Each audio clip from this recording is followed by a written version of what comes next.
Olá, bem-vindos à nossa conversa de hoje. Vamos mergulhar num material bem interessante que fala sobre estratégias financeiras, especificamente sobre o que ele chama de as 5 fontes de renda dos milionários. Sabe, existe muito essa ideia, né, de que ganhar dinheiro é sempre uma luta, ou que depende demais da sorte e talvez de onde você veio. Mas o material que a gente analisou traz uma perspectiva diferente. Ele argumenta que, olha, acumular riqueza não é bem sorte. É mais sobre ativar de forma consciente alguns princípios, fazer o dinheiro trabalhar para você. A chave parece ser mudar o foco. Sair daquela troca simples de tempo por dinheiro, sabe? E ir para a criação de valor que, aí sim, gera retorno financeiro. Então, nosso objetivo aqui é justamente desvendar essas 5 fontes de renda bruta que o material aponta como comuns entre quem tem mais patrimônio. Acho que pode ser uma conversa que mexe um pouco com a nossa mentalidade sobre finanças. Vamos lá, vamos começar a desembrulhar isso. O ponto de partida que o material traz é algo que a gente vê muito. A dependência quase total do salário. Ele até joga a pergunta, né? Será que depender só de uma fonte de renda é o caminho para a abundância? E a resposta que o material dá, olhando para quem teve sucesso financeiro, é um claro não. Isso faz sentido, né? Mas por que exatamente essa dependência tão limitante? Essa a questão central, né? O salário, claro, é a base para muita gente, mas ele tem limitações importantes que o material destaca bem. Uma delas, bem óbvia, é o teto. Geralmente, seu ganho está ligado ao seu tempo, e tempo é finito, né? Ninguém consegue trabalhar 24 horas por dia para ganhar mais indefinidamente. E tem outro ponto. O material usa o termo renda ordinária, que ficou conhecido com Robert Kiyosaki, para falar da renda do trabalho. E a questão aí é que essa renda geralmente é a que mais sofre com imposto, sabe? E tem menos flexibilidade para otimizar. Menos jogo de cintura, digamos assim. Exato. E além disso, tem a vulnerabilidade. Depender de uma única fonte é arriscado. Pensa bem, uma demissão inesperada, um problema de saúde, uma crise no setor onde você trabalha, tudo isso pode balançar feio as finanças. Por isso que a diversificação, que o material diz ser comum entre milionários, não é vista como luxo, mas sim como uma estratégia. É para ter segurança e para crescer de forma mais sólida. É como criar uma rede de proteção mesmo. Essa ideia da rede de proteção é forte. O material até faz uma analogia que eu achei ótima com a Apple. Assim como a Apple não depende só do iPhone, né? Ela tem o Mac, o iPad, os serviços, todo um ecossistema que se sustenta. A sugestão é que, financeiramente, a gente deveria pensar parecido. Criar um ecossistema de rendas. Uma pode segurar a barra se a outra falhar, né? Exatamente. Mas aí fica a pergunta. Como construir isso, começando talvez só com o salário? Então, é aí que entram as estratégias que o material detalha. A ideia não é largar o salário de cara, não é isso. Mas usá-lo como ponto de partida, sabe? E como um dos combustíveis para ligar as outras fontes de renda. Perfeito. Isso leva a gente direto para o coração da coisa, as tais 5 máquinas de renda bruta. Esse nome vem de um livro citado no material Liberdade Financeira. Não é sorte, é método. A metáfora é legal. Existem diferentes mecanismos, as máquinas, que a gente alimenta com recursos, os combustíveis, que a gente já vai ver quais são, para gerar mais dinheiro. A primeira máquina, claro, é a mais comum. Trabalho direto, que gera o salário. É a troca básica, né? Você dá seu tempo, sua habilidade, seu esforço e recebe um pagamento por isso no emprego. O material diz, é uma troca direta. Você entrega seu esforço e, em troca, recebe uma remuneração. Simples assim. Sim, é o ponto de partida clássico para a maioria das pessoas. Só que, como a gente já falou, essa é a tal renda ordinária, geralmente a mais tributada. Mas tem uma dica interessante no e-book bônus que o material menciona, o Plus Salário. A ideia é não encarar essa máquina de forma passiva, sabe? O foco seria em se tornar essencial no trabalho, gerar tanto valor que justifique não só te manterem lá, mas conseguir aumentos significativos. Faz sentido. Não ser só mais um, né? Exato. Só que aí surge um ponto, né? Como equilibrar essa busca por ser excelente no trabalho, que gasta tempo e energia, com a necessidade de ativar as outras máquinas? É um desafio. É um dilema interessante mesmo. Talvez a resposta seja usar o próprio trabalho não só pela grana, mas para aprender mais, fazer contatos, que são outros combustíveis, né? Vamos ver isso daqui a pouco. Mas vamos para a máquina 2. Fazer dinheiro com dinheiro, que gera juros. Aqui a coisa muda de figura. É o dinheiro trabalhando para gerar mais dinheiro, de um jeito mais passivo. O material descreve de um jeito simples. Você pega uma parte do seu dinheiro e aplica em algum lugar. Esse dinheiro, então, começa a gerar filhotes, os juros, que caem na sua conta sem que você precise dedicar seu tempo ativamente. E cita exemplos como CDB, Tesouro Direto, contas que rendem. O que eu acho fascinante aqui é essa inversão, né? O dinheiro passa a ser o trabalhador principal. O combustível mais óbvio é o dinheiro em si, claro. Mas o material bate muito na tecla de que o conhecimento aqui é fundamental. Onde aplicar? Quais são os riscos? Qual o retorno esperado? Você precisa entender o mínimo do que está fazendo. Sim, não dá para sair aplicando em qualquer coisa. De jeito nenhum. Só para clarear, né? Um CDB, Certificado de Depósito Bancário, é basicamente emprestar dinheiro para o banco por um tempo e ele te paga juros. Título do Tesouro é parecido, mas você empresta para o governo. Essa máquina é a base do que chamam de renda passiva. E um ponto que o material reforça muito é: não precisa esperar ter um monte de dinheiro para começar. O importante é o ato de começar, mesmo com pouco. É isso que liga essa ferramenta de multiplicação. É plantar a primeira sementinha, sabe? Essa ideia de começar pequeno é muito boa. Tira um peso. Seguindo, temos a máquina 3, negócios que gera lucros e dividendos. Aqui o jogo é outro, é ser dono. Seja criando seu próprio negócio do zero ou comprando um pedaço de empresas que já existem, tipo ações na bolsa. O princípio, como o material descreve, é: em ambos os casos, você passa a ter direito a uma fatia dos lucros que aquela operação gera.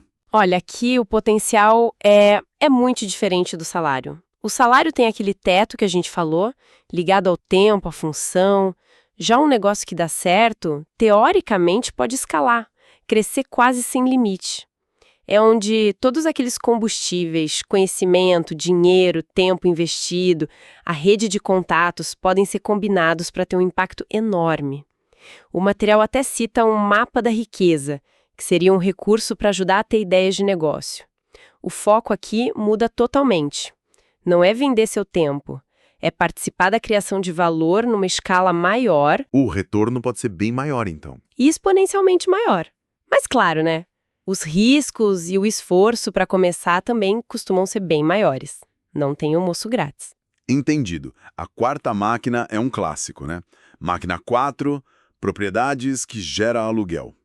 Acho que essa é a imagem de renda passiva que muita gente tem na cabeça. Comprar um bem físico, um imóvel, um carro para alugar, equipamento e botar para render aluguel. A descrição no material é quase poética. Todos os meses, um valor entra na sua conta funcionando como um relógio. E se a gente conectar isso com o quadro geral que o material está pintando, essa máquina traz uma estabilidade, uma previsibilidade de fluxo de caixa que é muito legal para construir patrimônio no longo prazo. O texto até menciona possíveis vantagens fiscais, dependendo da legislação. E tem um ponto que ajuda muito a democratizar o acesso a essa máquina, que também está citado. Os fundos imobiliários, os FIIs. Ah, sim, os FIIs. Exato. Com eles, você pode investir no mercado imobiliário e receber rendimentos de aluguel sem precisar comprar um imóvel inteiro. O capital inicial é bem menor. É como comprar umas fatias pequenininhas de vários imóveis. Isso torna bem mais acessível mesmo. E por fim, a máquina 5, transações, que gera ganho de capital. Aqui a lógica é um pouco diferente das outras, né? Não é um fluxo contínuo, como aluguel ou juros, nem operar um negócio. O lance aqui é comprar algo por um preço baixo e vender mais caro, ganhando na diferença. Os exemplos são variados: comprar e vender imóvel buscando valorização, negociar ação na bolsa, importar produto para revender, até intermediar o negócio e ganhar comissão. A missão, como diz o material, é identificar algo que está sendo vendido por um preço baixo e que tem potencial para ser vendido por um preço mais alto. Mas qual a diferença principal disso para a máquina 3, a de negócios? Às vezes parece parecido. É uma ótima pergunta para a gente clarear isso. Enquanto a máquina 3, de negócios, geralmente envolve criar ou gerenciar uma operação que gera valor e lucro de forma contínua ao longo do tempo, a máquina 5, de transações, é mais focada na oportunidade específica. É achar uma diferença de preço, uma chance de valorização de um ativo pontual. O combustível principal aqui, como o material destaca, é o conhecimento profundo daquele mercado específico e, claro, uma boa habilidade de negociação. Você tem que enxergar essa diferença de preço ou potencial que outros não viram. Entendi. É mais o timing, a oportunidade. Exato. É uma abordagem mais dinâmica. O potencial de lucro pode ser rápido e alto, mas por natureza é mais volátil, mais arriscado. Exige essa análise mais apurada, esse timing que você falou. Faz sentido. A distinção está mais na natureza da atividade, se é contínua ou pontual. E aqui acho que é onde fica bem interessante. O material reforça muito que não tem uma máquina que seja a melhor. A grande sacada parece ser entender que todas elas precisam de um investimento inicial. Pode ser de conhecimento, de tempo, de contatos ou de dinheiro mesmo, para ligar a máquina, né? Olhando para 5, começa a surgir uma ideia de portfólio, talvez. Usar a estabilidade dos juros, máquina 2, e dos aluguéis, máquina 4, para criar uma base. E essa base permitiria tomar uns riscos mais calculados nos negócios, máquina 3, ou nas transações, máquina 5. Enquanto o salário, máquina 1, ainda serve como fonte de capital inicial. O material sugere essa combinação. Olha, ele não dá uma receita de bolo exata, tipo faça X% disso e Y% daquilo. Mas a ênfase na diversificação e no uso estratégico dos recursos que você tem aponta muito para essa direção, sim. A ideia que fica nas entrelinhas é que cada máquina tem seu papel, em fases diferentes da vida ou dependendo do momento do mercado. A combinação inteligente delas é que acelera o crescimento e aumenta a segurança. Não colocar todos os ovos na mesma cesta, né? Exato. E para alimentar essas máquinas, o material fala dos 4 combustíveis essenciais. E a premissa legal: são recursos que, em teoria, todo mundo tem, em maior ou menor grau. A diferença está em como a gente usa. O primeiro combustível é o conhecimento e as habilidades, aquilo que a gente sabe fazer bem. O mercado paga por solução de problema, né? E essa capacidade vem do conhecimento. Por isso a importância de sempre investir em aprender mais, se especializar. Esse conhecimento você usa no emprego, claro, mas pode virar uma consultoria, um curso online, um serviço extra. Talvez o começo de um negócio, máquina 3. Transformar o que você sabe em renda. Exatamente. O segundo combustível é o tempo, as mesmas 24 horas para todo mundo. E o material provoca a gente a pensar: como usamos esse tempo? Só naquela troca linear do emprego, máquina 1, ou será que uma parte dele é usada para construir algo que possa crescer mais? Um negócio paralelo, máquina 3, ou um ativo que gere renda passiva, máquinas 2 ou 4? O texto até lembra de um artigo sobre usar horas vagas para gerar renda extra. É reforçar essa ideia de usar o tempo livre de forma mais ativa financeiramente. É uma mudança de chave importante, né? Encarar o tempo livre não só como descanso, mas como oportunidade. Sem dúvida. O terceiro combustível é a rede de contatos networking. O material chama de capital valiosíssimo. E é verdade, né? Quantas oportunidades de emprego, de negócio, de investimento não surgem numa conversa, numa indicação? O material fala da importância de cultivar relacionamentos de verdade, ajudar os outros, conectar pessoas. Uma boa rede pode abrir muitas portas para várias dessas máquinas. O famoso quem indica, né? Mas de forma genuína. Isso. E o quarto combustível é o dinheiro.